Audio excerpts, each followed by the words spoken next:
What's up, you guys? It is Brad here. Welcome to AskBrick episode number 94. AskBrick is my Q&A show here on YouTube where you can ask me questions in the comments of any of my videos and I will answer them up here on a Q&A format. So we've got lots of great questions here, but of course in the meantime, if you do have a question for me that you want to see on a future episode, please don't forget to leave it down in the comments below. So the very first question, actually the very first two questions we have here are about my LEGO cities. So the very first question is from Joseph O'Connor. AskBrick, do you have the Daily Bugle in your LEGO city? Here is my LEGO city. It is here in my LEGO room, and as you can see, unfortunately, I don't actually have the Daily Bugle in my LEGO city. I've got a lot of other really fun, kind of tall skyscrapers right here. Most of these, actually all the skyscrapers, are custom made with the exception of the bank back here, which is just kind of a rendition of a LEGO set. But unfortunately, of all the ones here, there is no Daily Bugle. Fun fact, I actually almost added the Daily Bugle to my city, I believe in 2023 it would have been when it was still for sale.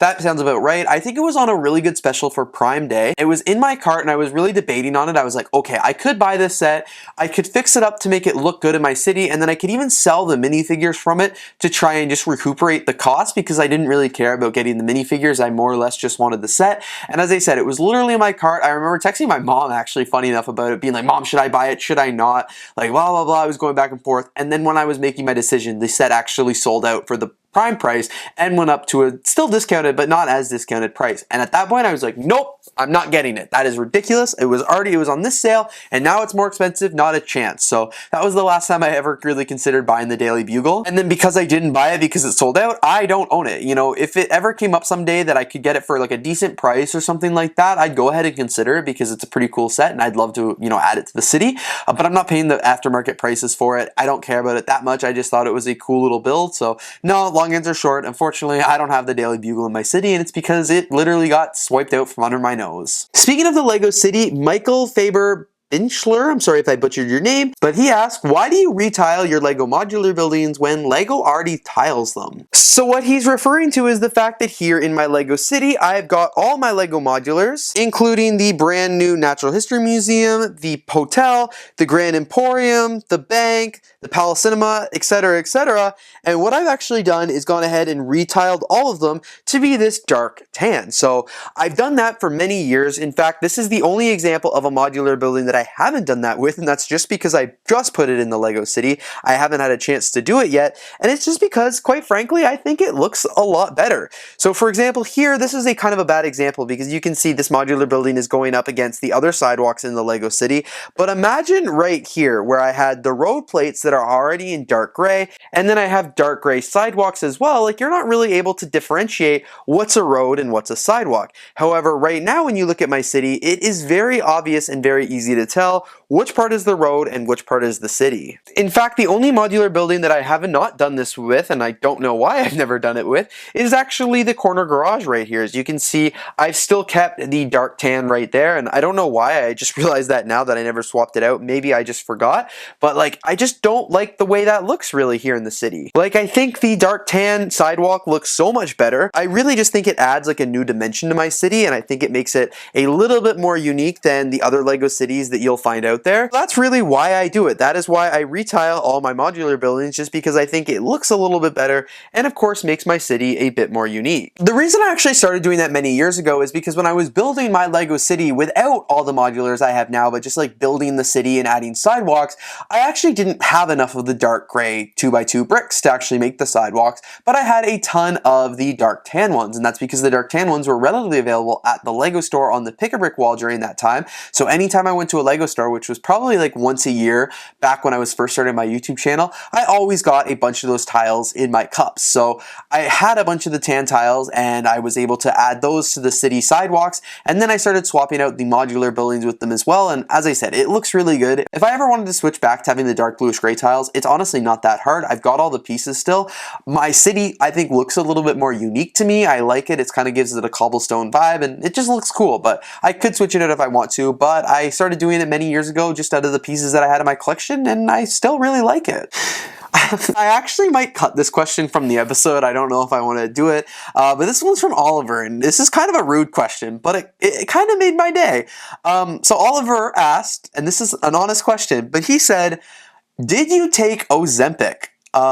So for starters, that's a rude thing to ask, honestly. You probably shouldn't ask people that, but I'm gonna maybe answer it, maybe cut this out of the video, because that is it's a rude question, but it's also a little bit of a flattering question. So the answer is no.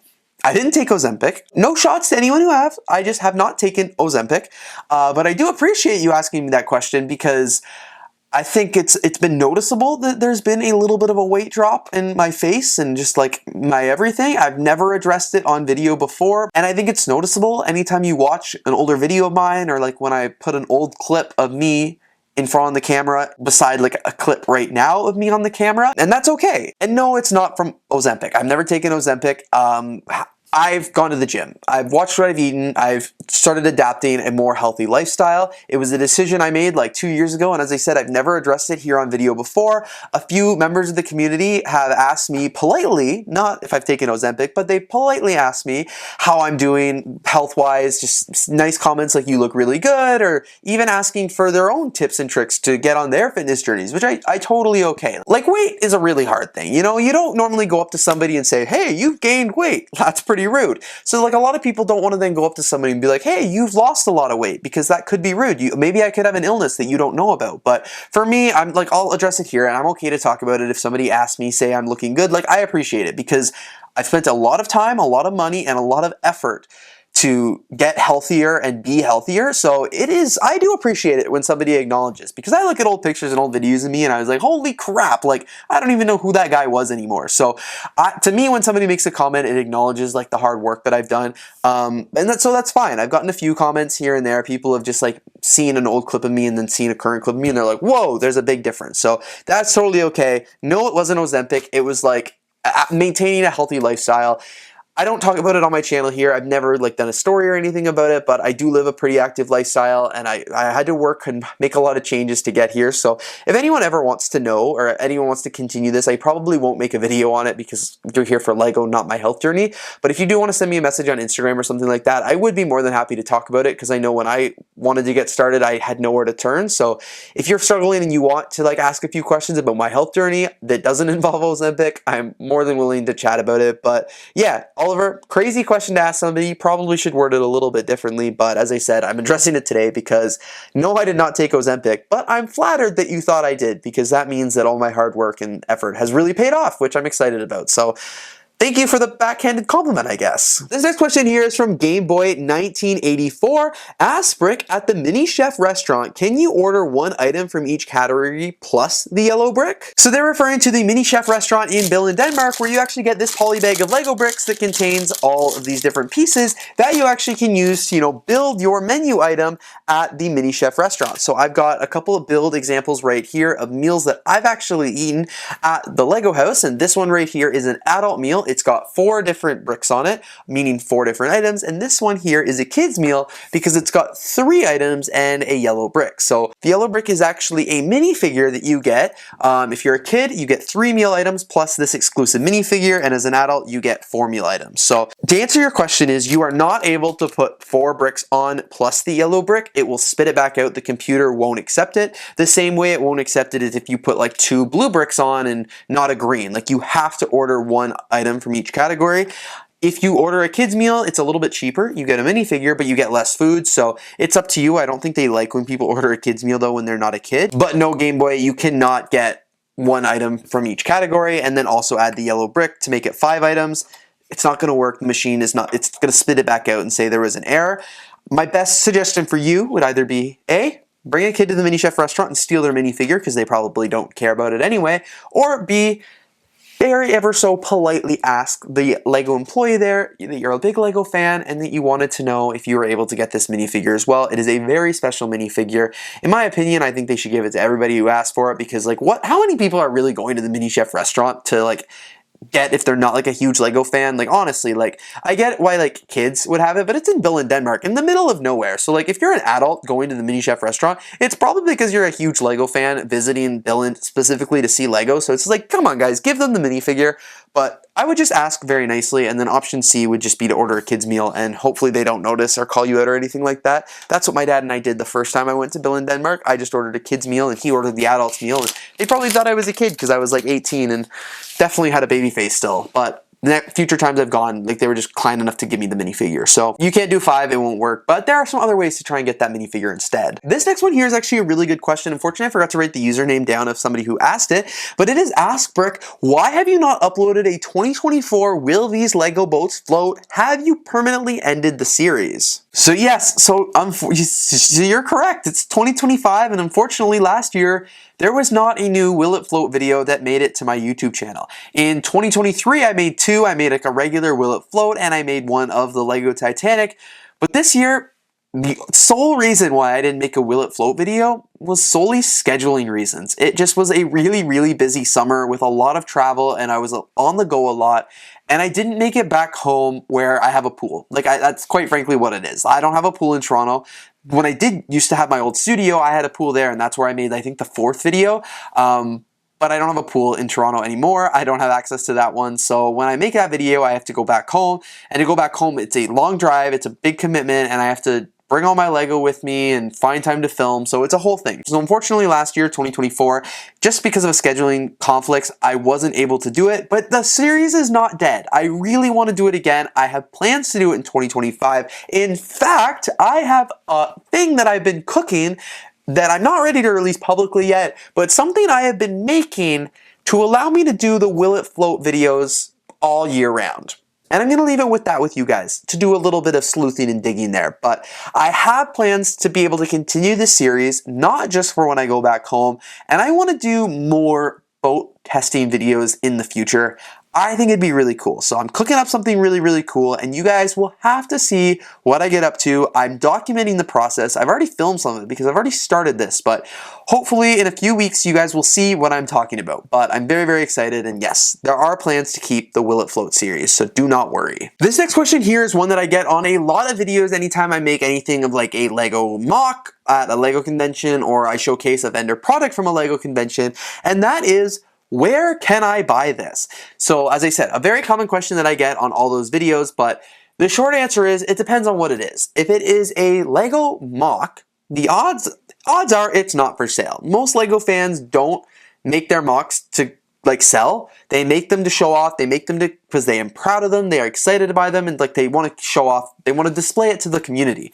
I have known people to sell their mocks before. Like even at Brick Fair, Virginia last year, somebody was very open. They're like, I have this beautiful castle. It's going to be destroyed at the end of this show unless you want to buy it. Wink, wink. So like in that case, the mock is, you know, up for sale. But like for the most part, like you're not really supposed to sell when you go to these things. So like people aren't going to have for sale signs beside their mocks and stuff like that. The only time they might want to sell it is they need more money to buy new pieces to build something else. So mocks, for the most part, they're not for sale at LEGO Convention. In terms of the vendor items, they're sold at the vendors. So when you go to a LEGO convention, they often have very similar vendors there. Some of the vendors go to every show, some of them only go to certain shows, but a lot of them sell relatively the same thing. If I'm showing like cool LEGO things, the reason I don't normally say what vendor it's at, and it's LEGO official things, is because those things sell so often. It's not like a third-party custom where they always have the same products at every show they go to. LEGO vendors are so different. Like they might have a really rare minifigure at one show, but it might sell at that show, so they're not going to have it by the next show. So it's kind of redundant by saying what vendor is which if I'm not buying it, and like odds are you're not able to buy it either because they're only selling it at the show. And then for like the third-party customs, sometimes I do say where you can buy them, especially when I partnered with that brand to make that video. Like some of those are ads, some of those are sponsored videos or like done in exchange for the product. So in that case, I always disclose where I can buy them. But in other videos, sometimes I don't say where they're from because I've had in the past where vendors have actually been angry with me for posting about their product and saying where it was from, and I'm not going to get into that vendor, and I don't want to give any more clues because I don't want them to get mad at me again, but I've gotten in trouble by vendors by posting their custom products, and like I didn't tag them, but I said where the product was from, and it just created a whole frenzy for them. So now, unless I partnered with the vendor, my rule is I don't say where it is from, and I think that's just because like it's a little bit of a free advertisement. If it's like, to me, I'm just showing you the product. I'm not trying to get you to buy the product. Like when I talk about, where is it right here? When I talk about like these little gummy bears right here from a third-party vendor service that I really like, I don't want to like plug the vendor service because I'm not working with them. They haven't given me product, they haven't paid me to make the video, so it's like kind of giving them, it's a little bit of me being a pain in the butt and a little bit of a hard ass. It's like I don't want to give free advertising to a company that I'm not necessarily partnered with, but I just want to show the cool product. It's at a LEGO convention. It looks really neat. I want to share it with you guys and get you excited about it as well. But I don't want to make it an ad. I don't want you to be like, oh, go buy this product from them, because people aren't going to like it as much if they think I'm trying to sell them something. And then in the videos where I do partner with them, I do disclose where it's from, because they've either paid me or I've like been given product in exchange to make that video. I still think it's a really cool product. Do not get me wrong. Like if I didn't like the product, I would not make a video on it. I always reach out to those vendors first and say, I love this product. Let's partner together for a video. So it's always initiated by me. So those ones I definitely, like, that's part of the agreement we have, is that I share where they're bought from. And yeah, those videos sometimes seem a little bit more addy than just like my generic ones where I go up and film. But yeah, like for the most part, it's pretty easy to find out where I buy the items. A lot of the time it's in the comments below. And then like even some of them are like, if you just go to a convention and walk around and look at some of the third-party vendors, you will be able to find the pieces. So that is essentially where you can buy these items from the vendors. You know, you have to do a little bit of digging. But it's, yeah, I love making those videos. They're some of my favorite videos to make, and you guys love watching them as well. So yeah, long answer is, where can I buy the MOCs and stuff like that? They're probably not for sale. You'd have to ask each one. And where can I buy the vendor stuff? Well, at the vendors. All right, my very last question for today is from Lego City Star Wars fan. He asks, AskBrick, are you going to be visiting any other LEGOLANDs like the one in California, Florida, New York, Dubai, England, Germany, etc.? Right now, I've actually only visited one LEGOLAND, and that is Legoland Billund. You guys can see all my stuff up there. I have currently no plans to visit any of the other LEGOLANDs right now, but if I have the opportunity, I'll go to all of them. Like, as I said, no travel plans right now. I did try and go to the one in Florida when I was there 2 years ago, but it just, like, I was with friends and it just didn't line up. Nobody wanted to go with me. But like, if the opportunity presents itself, if I'm ever in California, maybe I'll do a day there, or Dubai, or Germany's one I really want to go to because I want to go to the factory of parts and like stock up on pieces. Like, that would be really, really cool. And then New York's actually not like too far from me. So again, if there's a cool event or something like that happening there, maybe I'll make the drive out there one day, because I know every once in a while they'll bring some like content creators out there. But I'm gonna visit as many LEGOLANDs in the future as I can, but currently no plans to go to any of them right now. But Germany is definitely #1 on my list to visit. So anyway, you guys, thank you so much for watching today's episode of AskBrick. Of course, if you did enjoy, please don't forget to leave a like, comment, and of course subscribe, and I will see you guys here in the next video.